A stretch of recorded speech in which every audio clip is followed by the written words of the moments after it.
Voilà mes amis, je voudrais vous annoncer que je vais commencer une fois par semaine, et j'espère vraiment de toutes mes forces que je vais pouvoir tenir le plus longtemps possible, un cours sur le Zohar, et je vais expliquer pourquoi. Ce cours est dédié à la mémoire d'un très très très grand ami, un homme extraordinaire, un homme fabuleux, qui vivait à Neuilly, et qui était le Chaliar Lubavitch, le Chaliar Chabad de Neuilly. Un homme qui a fait des actions inimaginables dans sa vie, un homme d'une grandeur, d'une intelligence, d'une sagesse, et surtout un homme d'action absolument incroyable. Je pense que tous ceux qui écouteront ce que je dis maintenant, rien que quand ils se souviendront de lui, ils auront certainement beaucoup de peine et les larmes aux yeux. C'était personnellement un très grand ami, on était en contact depuis très longtemps. Et malheureusement, bien sûr c'est Hachem qui décide, nous on dit malheureusement, mais Hachem a ses raisons qui dépassent notre entendement et qui cachent évidemment, surtout quand il s'agit d'un homme pareil, des événements qui cachent une lumière que l'on découvrira un jour. Cet homme est décédé à l'âge de 57 ans, du jour au lendemain d'une crise cardiaque. Il n'est pas mort du corona. La veille, il était dans son Bet Chabad, dans son centre d'études, Lubavitch, avec énormément de ses élèves et de ses amis, et il fêtait ce qu'on appelle la Iloula de Baba Saleh, c'est-à-dire un événement à la mémoire d'un très très grand tzaddik. Et il est parti dormir, et le lendemain, il ne s'est pas réveillé, il a eu une crise cardiaque. Personne ne comprend ce qui s'est passé. Et ce sont bien sûr des choses qui dépassent l'entendement, et nous avons une confiance absolue que le maître du monde l'a ramené à lui parce que c'était un homme inimaginable, et peut-être que le maître du monde a besoin de lui pour faire avancer le projet de la délivrance. Je voulais m'adresser aussi à son épouse et à ses enfants, et je leur envoie toutes mes bénédictions et des forces dont ils ont besoin, bien évidemment, des forces surnaturelles qui les aideront à continuer ce chemin qui n'est pas facile. Une femme, bien sûr, qui était toujours à ses côtés, qui l'a aidé dans sa mission, et des enfants exceptionnels, eux aussi. Les grands-enfants sont tous venus en Israël, vivent en Israël, ils ont tous fait l'armée dans des unités combattantes, des enfants vraiment absolument incroyables, et qui, encore une fois, se sont engagés jeunes dans des situations pas faciles du tout. Venir de Neuilly et s'engager directement dans l'armée d'Israël, et en plus dans des unités combattantes, c'est pas une chose évidente. Et ils sont aujourd'hui ici en Israël, ils font des études, et ils vivront bien sûr en Israël, ils sont israéliens à part entière.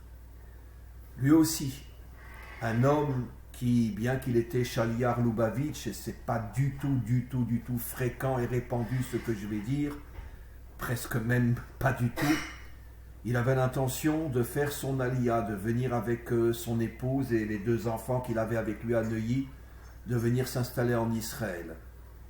Et une chose absolument incroyable, il est venu pendant la période du Corona, la première période du Corona, il y a à peu près 1 an, et il a fait son alia, alors qu'à cette époque-là, on ne pouvait pas faire son alia en plein Corona. Il est arrivé par des billets par des chemins tout à fait miraculeux, à faire son alia, à venir s'installer ici. Il est venu s'installer à Jérusalem, il y a un peu moins d'1 an. Mais comme c'était effectivement la période du Corona, c'était une période qui était très très difficile, pas évidente du tout. Et donc il a préféré retourner encore un petit moment en France dans le but de se préparer à revenir définitivement. Il est reparti à Neuilly pour s'occuper à nouveau de son Bet Chabad, et malheureusement il n'est plus revenu. Il est enterré ici à Jérusalem, il est décédé il y a quelques jours. Son enterrement aussi était il y a quelques jours. Il est enterré sur le mont des Oliviers. Et véritablement, on est sûr, convaincu, qu'un homme d'une telle grandeur, un homme avec une ouverture d'esprit, un chassid authentique, véritable, Quand je dis authentique, véritable, parce que justement c'était un homme qui avait une vision des choses qui incluait énormément d'aspects. Il n'était pas enfermé, il n'était pas prisonnier à l'intérieur d'une vision unique des choses. La preuve, c'est que tout en étant un homme qui avait une réussite inimaginable à Neuilly, un homme aimé, un homme respecté, un homme auquel tout le monde s'accrochait, malgré tout, il avait l'intention ferme et définitive de tout lâcher et venir s'installer en Israël. Ce qui est une chose pratiquement unique, introuvable pour des gens qui ont la mission qu'il avait en France. En tous les cas, la série de cours que je vais commencer, à sa mémoire, son nom est le Rav Shmuel David Ben Avraham, que sa mémoire et que son âme se transforment en lumière qui éclaireront ce monde et qui nous aideront à arriver à la délivrance finale. Pour cette série d'études, j'ai choisi chaque semaine, il y aura sans doute des semaines où je ne pourrai pas, mais globalement chaque semaine, et j'espère tenir le plus longtemps possible, j'ai choisi donc d'étudier le Zohar, mais pas n'importe quel sujet. Récemment, enfin il y a quelques années déjà, quelqu'un ici en Israël, qui est lui aussi un chassid de Chabad, Lubavitch, que je connais très bien, qui était aussi un grand ami à moi, il a fait un travail, fabuleux. Il a traversé tout le Zohar, c'est-à-dire c'est des années d'études. Il a pris tous les morceaux du Zohar qui parlent de la délivrance finale et du Mashiach, et il les a ramenés et rassemblés dans un livre du Zohar, c'est le Zohar lui-même, mais c'est un Zohar qui ne parle que des sujets traitant la délivrance finale et le Mashiach lui-même.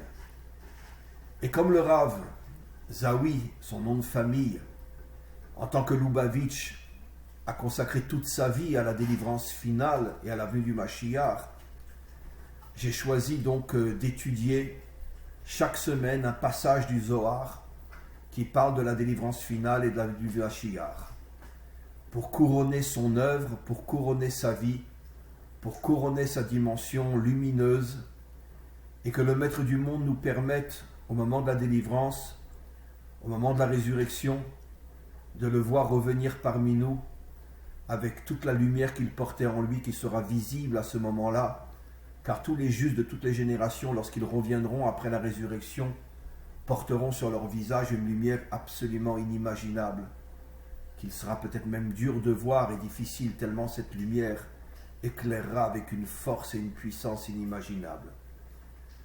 Aujourd'hui, nous n'allons pas commencer directement, ni peut-être cette semaine, ni la semaine prochaine. Je vais vous expliquer pourquoi nous n'allons pas commencer directement des textes qui parlent du Mashiach ou de la Géoula, bien que le texte qu'on va voir en parle aussi d'une certaine manière, mais c'est plutôt une introduction. C'est-à-dire que pendant 1 ou 2 ou 3 cours, je vais choisir des textes dans ce livre qui concentre encore une fois tous les sujets concernant la délivrance et le Mashiach, mais je vais, comme dans le livre lui-même, lire quelques textes d'introduction qui nous expliquent ce qu'est le Zohar, qui nous expliquent quelle est la lumière du Zohar, de quelle sphira, de quel attribut divin le Zohar vient. Et après donc cette mise en place, cette introduction sur le Zohar lui-même, dans quelques semaines, j'espère le plus tôt possible, on commencera donc des cours parlant directement de la délivrance finale et du Mashiach. Encore une fois, Tiye Nishmato Tzrura Betzror Achayim, que l'âme de mon grand ami, de ce grand Rav, de ce chassid authentique était le Rav Zawi, Rav Shmuel David Ben Avraham, que son âme s'élève le plus haut possible dans les mondes spirituels et que sa lumière puisse éclairer le monde d'un bout à l'autre et que son décès, dont seul le Maître du monde connaît le secret, puisse participer à la délivrance finale. Alors nous allons commencer, je lis à chaque fois et bien sûr j'explique. Encore une fois, nous sommes pendant au moins 2 cours dans l'introduction avant de commencer réellement les cours sur Géoula, la délivrance et le Mashiach. Le Zohar dit Ve'amaskilim yaziru ke Zohar arakiya u'matzdike arabim ke kochavim leolam va'ed. Ceux qui sont d'une intelligence, on pourrait dire, tout à fait exceptionnelle, brillent et éclairent le monde, dit le Zohar, comme la lumière du ciel, qui fait sans doute allusion à la lumière du soleil, ou un ciel en plein été avec son bleu magnifique qui éclaire toute la surface de la terre. Et ces gens d'une extrême intelligence qui brillent comme le ciel,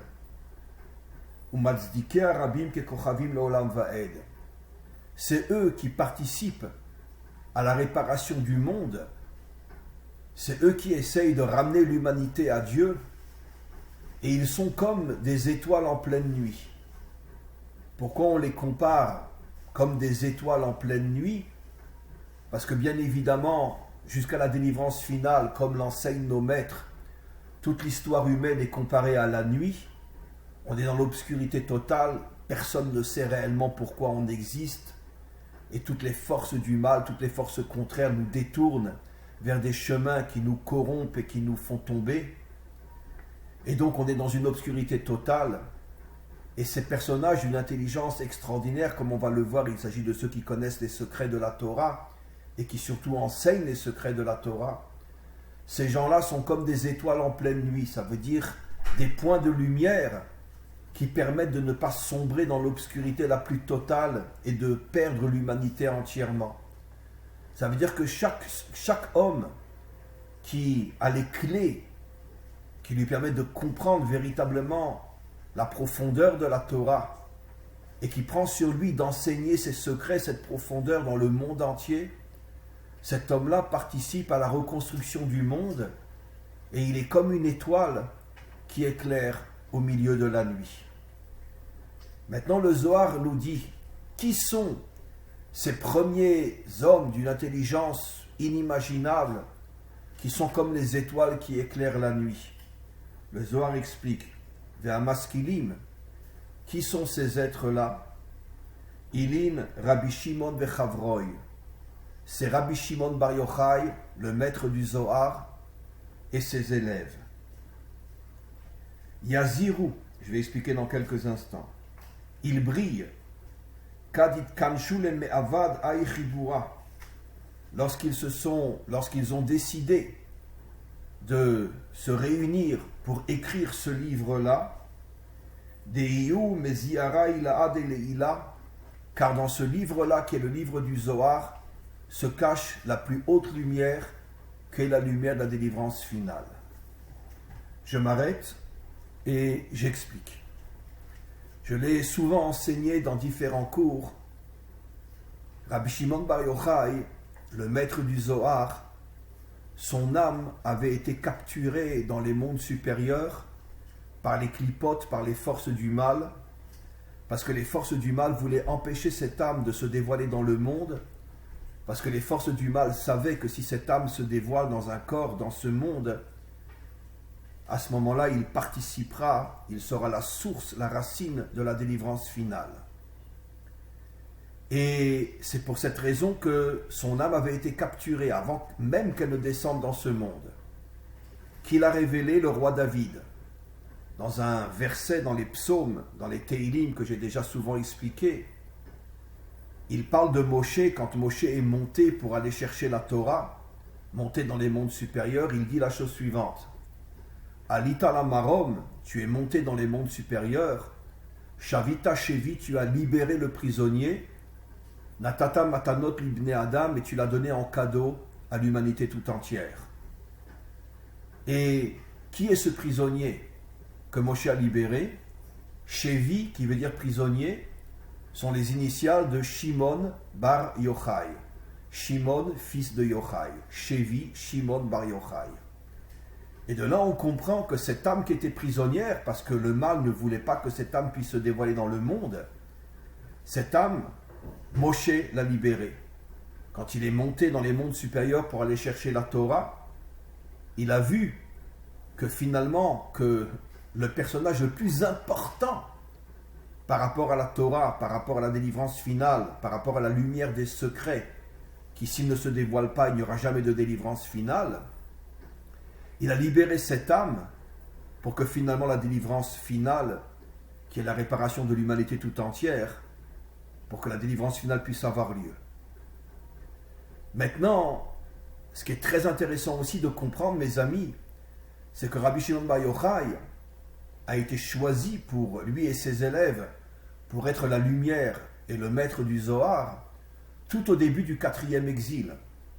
On est effectivement il y a 2000 ans, au début du 4e exil, et comme Rabbi Shimon Bar Yochai le dit lui-même dans de très nombreux textes du Zohar, il a été animé d'un esprit prophétique. Il a vu que l'exil durerait 2000 ans. Il a vu que le Mashiach ne viendrait qu'à la fin du 6e millénaire. Et c'est la raison pour laquelle il a écrit ce livre, pour 2 raisons. La première raison, parce que 2000 ans d'exil, comment on peut imaginer que le peuple juif va traverser 2000 ans d'exil et survivre 2000 ans d'exil? L'exil en Égypte n'a duré que 210 ans. En Babylonie, 70 ans. Perse et Grèce, chacun plus ou moins 200 ans. Et là, 2000 ans. Rabbi Shimon Bar Yochai savait que le peuple juif ne pourrait en aucun cas traverser un exil aussi long. Il lui fallait une lumière, d'une force, d'une puissance inimaginable pour tenir pendant 2000 ans de persécution, de souffrance, 2000 ans de mensonges, de calomnies inimaginables à l'égard du peuple juif. Et c'est la raison pour laquelle, au tout début de ces 2000 ans, il est choisi par le maître du monde pour écrire le Zohar, qui va accompagner le peuple juif, pas bien sûr, malheureusement, pas tous les juifs, mais dans chaque génération, quelques dizaines, quelques centaines de juifs qui vont s'accrocher de toute leur force au Zohar et qui, grâce à leur étude et aux enseignements de ces secrets, vont disperser une telle lumière, une telle force à l'intérieur des âmes du peuple juif que personne ne pourra détruire le peuple juif. Personne, absolument personne. Et donc, d'une certaine manière, le Zohar est la lumière qui a permis à Israël de traverser l'histoire, comme Rashbi l'enseigne dans de très nombreux textes dans le Zohar lui-même. Il a rajouté quelque chose aussi d'extraordinaire. C'est que le Zohar a été écrit à son époque. Tout ça, ce sont des textes, encore une fois, dans le Zohar. Il a dit que le Zohar a été écrit à son époque, mais seul à la fin des 2000 ans d'exil, quand le Mashiach se dévoilera, seul le Mashiach arrivera à dévoiler toute la lumière qui est cachée dans le Zohar, et cette lumière sera d'une telle puissance, d'une telle luminosité, qu'elle apportera la réparation à l'humanité tout entière. Quand je dis l'humanité tout entière, je parle bien sûr des Bnei Adam. Je ne parle pas de toutes les forces monstrueuses qu'il y a dans ce monde qui ne sont pas des Bnei Adam, comme le Zohar l'enseigne dans des dizaines d'endroits, qu'il y a énormément de monstres qui revêtent dans ce monde une forme humaine, mais qui ne sont absolument pas des descendants de Adam et de Ève. Quelqu'un peut imaginer que Hitler, Mengele, étaient des descendants de Adam et Ève. C'est la plus grande insulte. C'est comme si on leur crachait au visage d'oser dire que Mengele, qui faisait des expériences sur des enfants vivants de 6 ou 7 ans à Auschwitz, était un descendant de Adam ou de Ève. Le Zohar lui-même dit, il y a énormément d'esprits, de monstres, ce qu'on appelle des Shedim, des forces extrêmement impures qui descendent dans ce monde et qui se dévoilent dans des corps humains. Ils ont une apparence humaine, mais ce ne sont absolument pas des humains. Tous ces gens, ils sont des millions dans le monde, le Mashiach les détruira et ils quitteront ce monde. Et ne restera dans ce monde que les 70 nations et Israël, c'est-à-dire tous les Bnei Adam, tous les véritables descendants de Adam. Et à ce moment-là, il reconstruira l'humanité. Mais Rashbi explique dans le Zohar comment il arrivera. L'une de ses forces, ça ne sera pas la seule, mais l'une de ses forces, ça sera le fait qu'il arrivera à dévoiler tous les secrets les plus cachés dans le Zohar. Et ça dégagera une énergie, une puissance telle qu'il arrivera non seulement à détruire tous les monstres qui sont dans ce monde avec une forme humaine, mais ça permettra aussi de réparer l'humanité adamique et de reconstruire l'unité et la paix entre les peuples qui sont des descendants de Adam et de Ève. Et Rashbi rajoute dans différents textes que seul lui et ses élèves ont véritablement compris tout ce qui est caché dans le Zohar. Et pendant toute l'histoire, seulement une petite lumière du Zohar se dévoilera, à l'exception bien sûr de géants comme le Hari HaKadosh ou Baal Shem Tov, qui eux bien sûr ont perçu beaucoup plus qu'une petite lumière. Mais le Rashbi, Rabbi Shimon Bar Yochai, Rashbi ça veut dire Rabbi Shimon Bar Yochai, je concentre les initiales, Rashbi explique que la grande majorité de ceux qui étudieront le Zohar jusqu'au Mashiach n'arriveront à percevoir et à transmettre qu'une petite lumière, mais qui déjà, comme je l'ai expliqué il y a quelques instants, permet à tout le peuple juif de survivre et de traverser 2000 ans d'exil. Mais le Mashiach, lui, arrivera à dévoiler tout ce qui est caché, ce qu'on appelle la Oraganouz, la lumière cachée à l'intérieur des secrets de la Torah. Et cette lumière, encore une fois, que le Mashiach dévoilera, amènera la délivrance dans le monde entier. Et donc, je vais expliquer encore quelque chose de très très important qui est dit dans d'autres textes qu'on peut vérifier. S'il y a des gens qui veulent avoir des références, qu'ils m'envoient un message, ceux qui sont sur mes listes WhatsApp ou sur ma boîte email, et je leur donnerai les références, il n'y a aucun problème. Il faut savoir que, en vérité, Rabbi Shimon Bar Yochai, c'est quelque chose de très très important, était le Gilgoul, la réincarnation d'un très grand prophète qui s'appelait Achia Ashiloni. Qui était Achia Ashiloni?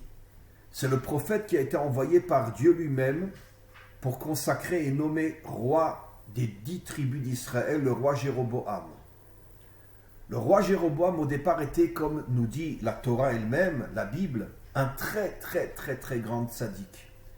Un descendant direct de Yosef Hatzadik, Yosef le juste. Et tant qu'il n'avait pas encore eu sa fonction de roi, c'était un homme exceptionnel. Et donc Hachem a envoyé Achia Ashiloni, le nommé roi des 10 tribus quand il y a eu le schisme entre le fils de Shlomo Améler et Chavam et Jéroboam qui a pris la tête des 10 tribus. Malheureusement, comme on le sait, lorsqu'il est rentré en politique, lorsqu'il est rentré dans le monde du pouvoir, ça lui a monté à la tête et il a vraiment disjoncté et il est devenu un très très très grand rachat, un homme très mauvais. C'est lui qui, après des siècles, a réintroduit l'idolâtrie dans le peuple juif, a forcé sous peine de mort les 10 tribus à se prosterner devant des statues, et c'est à cause de lui que les 10 tribus ont disparu. C'est à cause de lui qu'il y a eu la destruction du premier temple, du deuxième temple et les 4 exils. C'est lui la racine de tous les malheurs d'Israël. Et donc bien sûr qu'au départ, Achia, le prophète, n'était absolument pas responsable, puisque c'est Dieu qui lui a dit « va le nommer comme roi ». Mais malheureusement, comme on le sait, l'homme a le libre arbitre, et un homme peut être très bien dans telle situation, et dans une autre situation, perdre la tête et devenir très mauvais. Et donc Achia Ashiloni s'en est voulu. Il savait qu'il n'était pas responsable dans le sens réel, parce que lui, il a fait ce que Dieu lui a demandé de faire. Mais d'un autre côté, comme il était prophète, il a vu que quand Jéroboam est tombé, ça a amené 2 destructions de temples et 4 exils dans le dernier, le plus terrible, le nôtre. Et donc, à ce moment-là, il a demandé à Hachem, aide-moi à réparer. Je veux réparer. Hachem lui a dit, mais tu n'es pas responsable. C'est pas grave, je veux réparer. Hachem lui a dit, tu reviendras dans le personnage de Rabbi Shimon Bar Yochai. C'est toi, en lui, tu écriras le Zohar. Et le Zohar est la lumière qui amènera la délivrance finale. Comme le dit Rabbi Shimon Bar Yochai lui-même,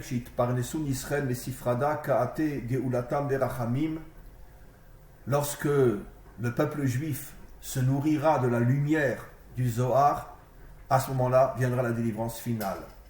Donc en vérité, Rabbi Shimon Bar Yochai est le Gilgoul, la réincarnation de Achia, qui bien qu'il n'était pas directement fautif de ce qui s'est passé, a voulu être le réparateur et il est revenu sous le personnage de Rabbi Shimon Bar Yochai pour écrire le Zohar et diffuser la lumière qui amènera la délivrance. Maintenant, quelque chose de très important aussi. Il faut comprendre qu'au fur et à mesure que les générations avancent, la lumière du Zohar se dévoile de plus en plus. C'est la raison pour laquelle aujourd'hui, grâce à Internet, on va pouvoir faire, j'en ai déjà fait, j'en fais encore. Ce dimanche, d'ailleurs, dimanche soir, j'ai un autre cours de Zohar avec un groupe d'amis et d'élèves que je diffuserai sur mon site. Mais là, c'est un cours que je vais faire régulièrement chaque semaine. Et donc, il faut savoir qu'au fur et à mesure qu'on approche de la délivrance finale, le Zohar se répand de plus en plus dans le monde. Grâce à Internet, grâce à la diffusion aujourd'hui dans le monde entier. Et c'est cette lumière qui, d'une certaine manière, réveille les Adamiques, les descendants de Adam, et finalement amènera la délivrance finale. Pourquoi le Zohar s'est dévoilé justement au début du dernier exil? Parce que la fin du dernier exil, c'est la délivrance finale. Et comme je dis souvent, il faut traverser la nuit pour atteindre la lumière. Et plus la nuit est forte, plus l'obscurité est forte, et plus la lumière qui est au bout du tunnel sera forte aussi. Après 2000 ans d'exil, nous aurons droit à une lumière inimaginable qui sera la lumière de la délivrance, la lumière qui réparera l'humanité tout entière. On continue un petit peu. Non, pas dans le texte, que j'ai d'autres choses à dire. Le Zohar dit, j'ai terminé, la dernière phrase que j'ai lue, c'est « Deyu mezeira ila de leila » que le Zohar vient de la lumière d'en haut. Et le commentaire, le Matok Midvash, explique que cette lumière, c'est la lumière de la Bina. C'est la dernière explication que je vais donner aujourd'hui qui est très importante. Je ne veux pas que le cours soit trop long parce que c'est des notions à chaque fois très profondes. Et je préfère que des milliers, des dizaines de milliers, des centaines de milliers écoutent un cours pas trop long, mais que cette lumière se diffuse dans le monde entier. Et je sais que ce genre de cours seront écoutés par des centaines de milliers de personnes. Et donc, il explique, le Matok, que cette lumière vient de l'attribut divin, la sphira qu'on appelle la Bina. C'est-à-dire que le Zohar contient la lumière de la Bina, qui est la lumière de la délivrance, comme Rajbi l'explique dans des centaines d'endroits dans le Zohar, que lorsque la Bina se dévoilera dans le monde, à ce moment-là, ce sera la lumière de la délivrance. La Bina, comme je l'ai souvent expliqué, est une lumière qui est complètement au-dessus de ce monde, puisque de bas en haut, c'est la 8e sphira. Or, le monde a été créé avec les 7 sphirotes du bas, les 7 jours de la création, selon bien sûr les codes bibliques.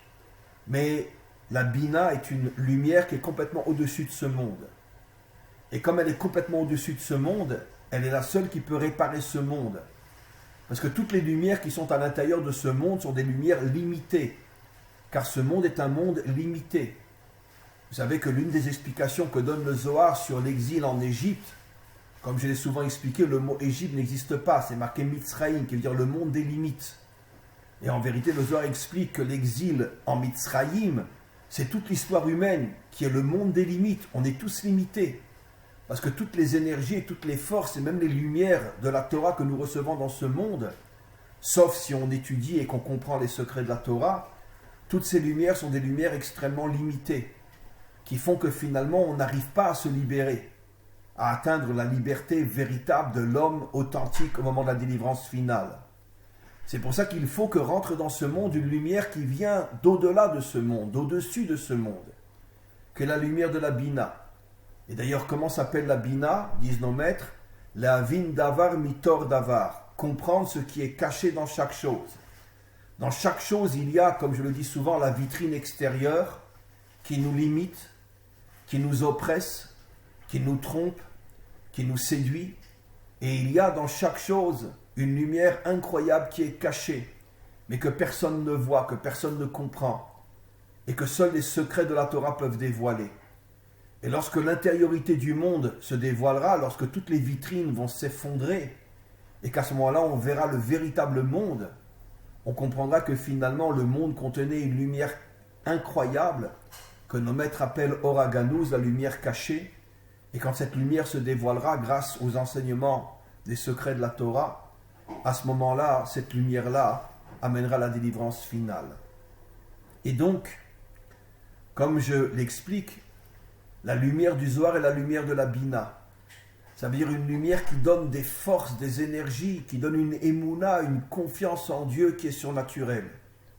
Si quelqu'un n'étudie que l'aspect visible de la Torah, ce qu'on appelle en hébreu le pshat, c'est-à-dire il étudie uniquement la loi et tout ce qui est en vérité à la portée de tous, C'est sûr que ce sont des notions extrêmement importantes. C'est un devoir d'étudier tous les jours la loi, le Talmud, pour celui qui peut le faire. Mais malgré tout, l'étude de la partie extérieure de la Torah ne porte pas en elle la lumière de la Bina qui est la lumière de la délivrance finale. C'est pour ça qu'aujourd'hui, plus que jamais, il est extrêmement important que de plus en plus d'hommes et de femmes s'accrochent à la lumière des secrets de la Torah qui sont contenus dans le Zohar. Maintenant, bien sûr, uniquement avec des maîtres authentiques. Il est absolument inconcevable que quelqu'un s'achète aujourd'hui un Zohar traduit en français, en anglais ou en chinois et se mette à étudier le Zohar par lui-même. Il ne pourra que falsifier, il ne pourra que tromper, il ne pourra que se mentir et il ne pourra que déformer les choses, car il n'a aucune clé pour comprendre.